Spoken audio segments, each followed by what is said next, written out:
that religion is that. But what is Islam? Islam is that have some halal, haram, mustahab, makruh, and the others. It means that for us, the main topic, the main characteristic of Islam mostly is ahkam. We know Islam as a religion of ahkam. That's true, but it is not the whole story of Islam. You know that Islam has at least three parts. The first part is beliefs, that there are some beliefs that we have to believe in God, to believe in prophethood, and whatever. And one of the part is ahkam, that we have to follow some of the sharia. But one of the main topic of Islam, one of the main side and facet of Islam that is really differentiate Islam from the others. And when I'm telling about Islam, obviously I'm talking about the Islam that we understand it according to the Maktab of Ahlul Bayt alayhimus salam. It is one of the main beautiful facet of religion. This is akhlaq. Akhlaq and the manner of life and the lifestyle according to the Maktab Ahlul Bayt alayhimus salam is the main and is one of the main facets of this sharia, this deen, this religion. It's not that it is a kind of it's not a justice to say that Islam is only that is pure or impure, najis, tahir, or whatever like this. Yes, this is one side of Islam. But if we don't say that the main part of Islam is akhlaq, at least one of the main part of Islam is akhlaq and the lifestyle of people according to a specific manner. Sometimes we forget it because akhlaq and ethics and morality and this kind of living is like a common language between all humanity. When we say that, for example, we have to appreciate some other people, the small people, children should appreciate the elder, or we have to care about children, the elder people should care about children. We say that, okay, where is the religion here? Every language understands it, every religion understands it. But we have to concentrate here that Islam first have some specific introducing parts of akhlaq that we cannot find it in the other religion. Second, this is the importance of status and position of akhlaq in this religion. It means that if you forget about this part of Islam, sometimes you don't have religion. You consider yourself as a religious person. But when you don't consider it, and when you forget, you neglect the part of akhlaq, according to the same deen, according to the same religion, according to Islam, we're gonna miss our religion. But we think that I pray here and there, I do my dhikr, I do my fast, whatever. But if I don't consider this part of Islam, that is the akhlaq, it is not in the sense that I missed 1/3 of Islam. Sometimes I miss all my religion. And this is the position of akhlaq in Islam. I continue in some of the traditions that we have it. Unfortunately, we don't have enough time to mention it here. But for example, just to give an example here to this point, that as an example, that the right of neighborhood. We have neighbors, and we have a specific position of the right of neighborhood. And we have in some of the traditions that if you don't consider the right of neighborhood, you as a person who doesn't have any faith, It is not a just joke, or let's say that, okay, the Prophet said something. No, the same Prophet that said, قُولُوا لَا إِلَهَ إِلَّا اللَّهُ تُفْلَحُوا, that is the belief. And the same Prophet that says that, for example, you should follow that Sharia, that hukm, that ahkam. The same Prophet says that those who don't consider neighbors right, they don't have faith. So it is, see, it is not that say that, okay, who don't consider neighbors right, they miss one part of their religion. They miss 1/3 of their religion. No, it's at the same as that when you don't say La ilaha illallah, do you have faith? No, you don't have it. It is not in the sense that you missed 1/3 of your faith. It means that you face everything. This is the same as so this is the position of akhlaq. This is the position and the status of morality and akhlaq in this religion. Because of this, the Prophet says that, according to this tradition, that إِنِّي بُعِثْتُ لِأُتَمِّمَ مَكَارِمَ الْأَخْلَاقِ. I am appointed to complete these virtues and this akhlaq, this morality. This is the one point that we have to probably find every examples of this point in the traditions, in Ayatul Quran and the others, to say that what is the position of akhlaq in Islam. And if we can find it, if we can elaborate it for ourselves and for the others, it is the most beautiful part of Islam, that we can talk according to that to the others. The other part and the other point is that we can not differentiate between this part of Islam from the other parts. It is so engaged together. It is not in the sense that we have sometimes just consider ahkam for somebody, say that I am a religious person because I do my Sharia. And on the other side, somebody cannot say that, okay, I do my akhlaq, I do consider the part of akhlaq, and I forget the Sharia, I forget the other part of that. I mean that it is so engaged in together. Akhlaq is religion, and hukm and Sharia is akhlaq, is morality, is together.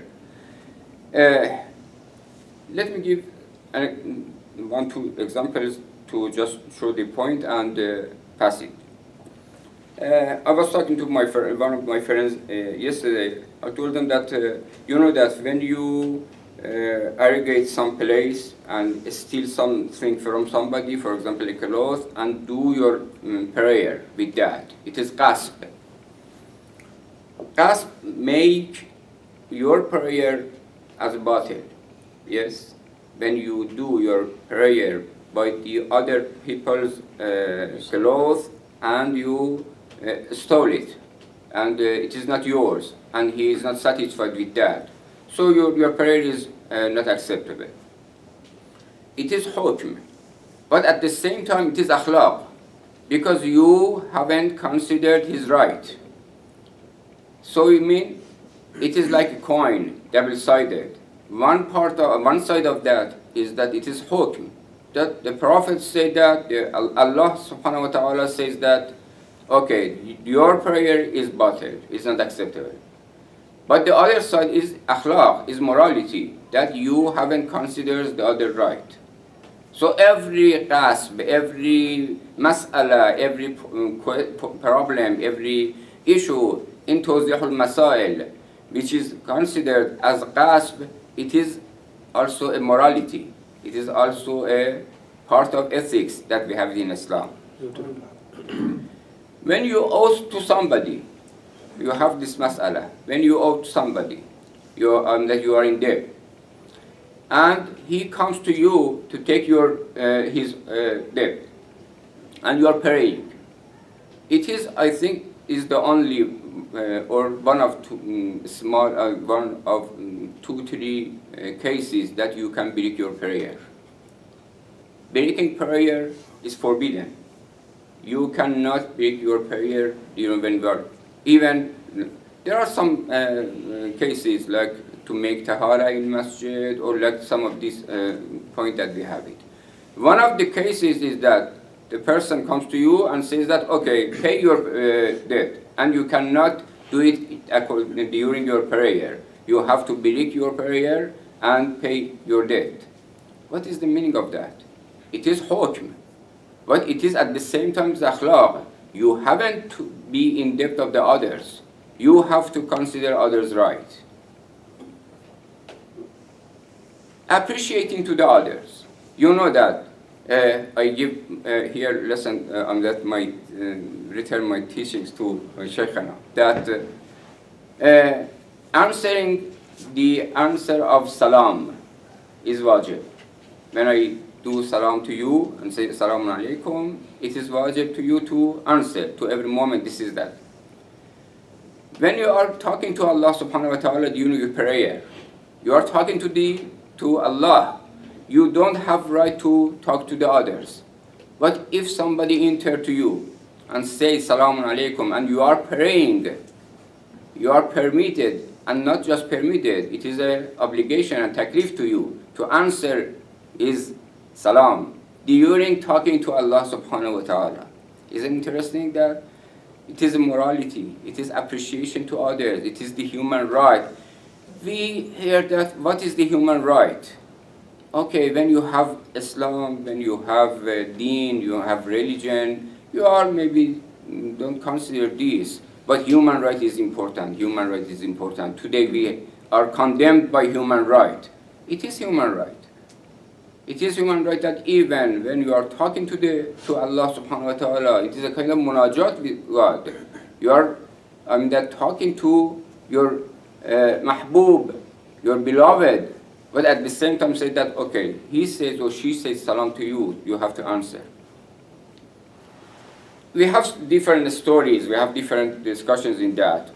Really, some of them are astonishing, and for us, maybe it's not practicable to do it. You have heard that the Prophet was continuing on that, lengthening his sajda, and he will be asked that, why you lengthen your sajda? It is more than usual.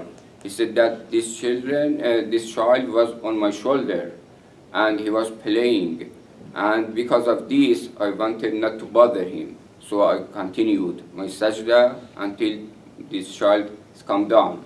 Sometimes he is make fast his prayer. Says that, why you do like this? Said that, didn't you hear the crying of the children? They were crying, so because of this I didn't want to continue my salat so long as I bothered this child. Even appreciating and considering the right of children during the salah. Namaz and salat is one of the most important part of Islam, and doing munajat to Allah subhanahu wa ta'ala. But at the same time, there are these small, tiny things from the part of Islam in that. So ethics, at the same time that is important, it is so engaged in religion. We cannot differentiate between Islam, morality, and the other part.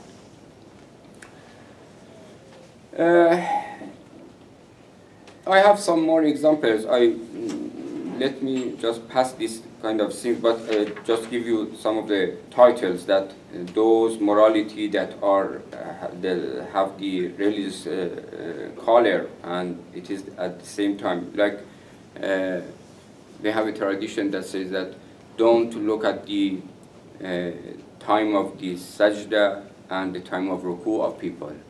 Look at their honesty. Look at their righteousness. Sidq al-hadith, ada'u al-amana.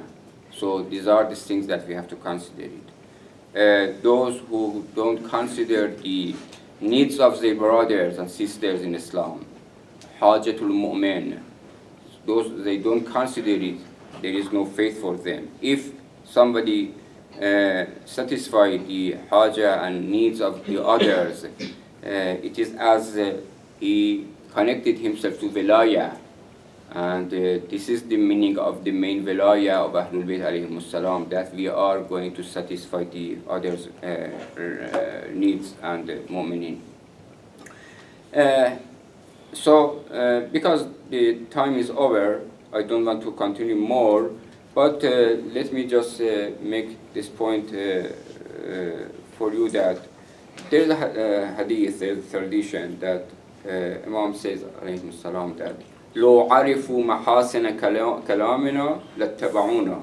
If people of the others, not Muslims, probably it included also Muslims, that if they know about the beauty of Islam, if they know about the beauty of all words of Ahlul Bayt alayhim salam, it's enough to understand Islam, and it would be because human being, they have fitra, they have that their heart is the same. If they know that this is the real Islam, unfortunately, you know that there are some trying from different sides to say that no, Islam is like that, or from the friends or the enemies.